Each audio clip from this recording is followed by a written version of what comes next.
ఎద్దేవా చేసిండ్రు అధ్యక్ష. ఆటో డ్రైవర్లతోటి చట్టపట్టాలు వేసుకొని ఆటోలో ఎక్కిండ్రు. చార్టర్ ఫ్లైట్ల విదేశాలకు వెళ్లే వాళ్ళు ఈ రోజు ఆటోలో తిరిగే దుస్థితి పట్టిందంటే అది మా ప్రభుత్వం ఘనత, ప్రజలిచ్చిన తీర్పు ఘనత. 15 కోట్ల అక్క చెల్లెండ్లు ఈ రోజు ఆర్టీసీ బస్సులో ప్రయాణం చేస్తే నిన్ననే ఆర్టీసీ ఎండీ గారు ఒక ప్రకటన ఇచ్చిండ్రు.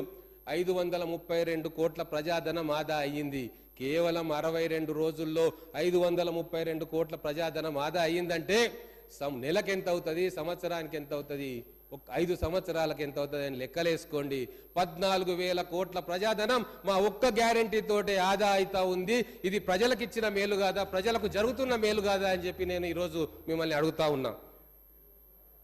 తర్వాత మేమేమన్నాం అధ్యక్ష, టీఎస్పీఎస్ ప్రక్షాళన చేస్తామన్నాం. చేయలేదా అధ్యక్ష? నిరుద్యోగులు ఎన్ని ఉద్యమాలు చేసిండ్రు, ఆ బోర్డును రద్దు చేయాలి, పేపర్లు అమ్ముకుంటున్నారు, లీకేజీ జరుగుతూ ఉన్నది, అధికార పార్టీ సభ్యులు పేపర్లను అమ్ముకుంటారు అని చెప్పి మేము అనట్లేదు అధ్యక్ష.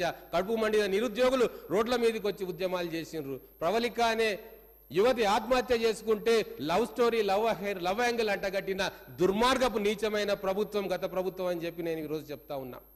ఈరోజు మేము ప్రక్షాళన చేసి కొత్త చైర్మన్ పెట్టి కొత్త మెంబర్స్ను పెట్టి ఈరోజు పారదర్శకంగా ఒక పరిపాలన చేయాలన్న సంకల్పం ఈరోజు మా కాంగ్రెస్ ప్రభుత్వానికి ఉన్నది అధ్యక్ష.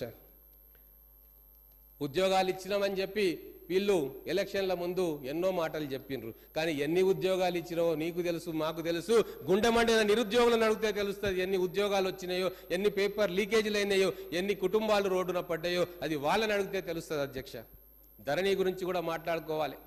ధరణి లక్షల మంది రైతాంగానికి కంటి మీద కునుకు లేకుండా చేసింది, పంచాయతీలు పెట్టింది, అన్నదమ్ముల మధ్య గొడవలు పెట్టింది, ఇరుగు పొరుగు మధ్య గొడవలు పెట్టింది, హత్యలకు కూడా దారితీసింది. అటువంటి ధరణిని ప్రక్షాళన చేస్తామని చెప్పినాము.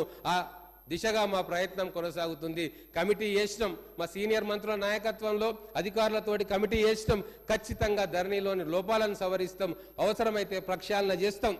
రివ్యూ సందర్భంగా నేను కూడా అక్కడ ఉన్నా. మా ముఖ్యమంత్రి గారు ఒక వ్యాలిడ్ పాయింట్ అక్కడ లేవనెత్తినారు అధ్యక్ష. ఎక్కడనో టెరాసిస్ అనే సంస్థ ధరణి యొక్క మాస్టర్ కి దాని చేతిలో ఉంది. అది విదేశీ సంస్థ.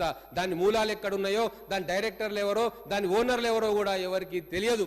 మరి ఒక విదేశీ సంస్థకు మన భూభాగంలో, భారత భూభాగంలో ఆస్తుల విలువ, మనుషుల సమాచారం అంతా కూడా ఇస్తే అది దేశ సమగ్రతకు ముప్పు కాదా అని చెప్పి ఆ రోజు మన గౌరవ ముఖ్యమంత్రి గారు ప్రశ్న లేవనెత్తిరు. అందుకోసమే రాష్ట్ర ప్రభుత్వానికే ఈ ఇన్ఫర్మేషన్ అంతా ఉండాలని చెప్పి అది మళ్ళీ రాష్ట్ర ప్రభుత్వ కంట్రోల్కి ఆ ఇన్ఫర్మేషన్ తీసుకొచ్చిన ఘనత మన కాంగ్రెస్ ప్రభుత్వాన్ని అని చెప్పి ఇప్పుడు తెలియజేసుకుంటా ఉన్నాం. ఆర్థిక క్రమశిక్షణ గురించి కూడా మళ్ళీ మనం